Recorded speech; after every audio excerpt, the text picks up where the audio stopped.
from the Interactive Advertising Bureau's annual leadership meeting here in Palm Springs, California, where Anthony Chavez from Google just announced that there is no announcement for when Google is going to roll out its user choice mechanism in Chrome for people to be able to disable third-party cookies. But he did say that Google's making progress on this user choice mechanism and that it'll announce its availability to the industry several months before actually rolling it out.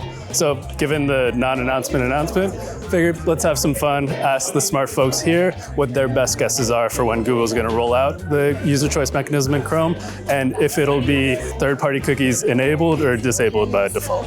I hope that it will be July 1st, because I need at least 6 months to get myself there, and we're already at the end of the first one. I would say end of Q2. I'll tell you, if it doesn't come out before, I'd say, the July time frame, it's not happening. If it's in Q4, I think it's too disruptive.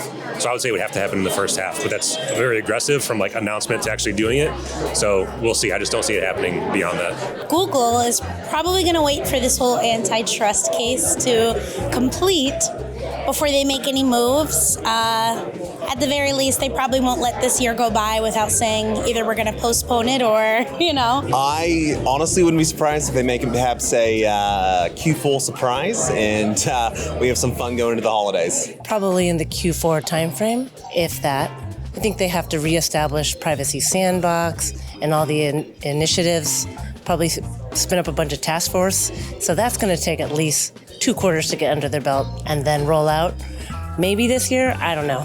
My money would be that it won't be in 2025. Maybe July or June or after that, to say that it's going to get postponed again. I think it's going to be a user choice to enable cookies. I'm against cookies, so I would hope for it to be disabled.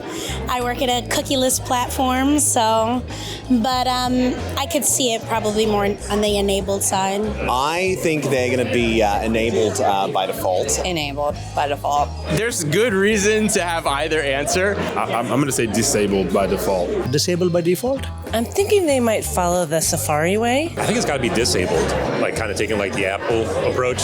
I feel like just default it to no, then you have to opt in. And since it's only fair, I'll answer my questions as well. So I think in July, Google will announce that it's going to postpone the user choice mechanism for another year, because that seems to be Google's annual tradition. As for whenever the user choice mechanism rolls out, I think third-party cookies will be disabled by default, because that's what Apple's done with Safari, gives Google good cover. So that's all we got here from IABLM. Thanks for watching.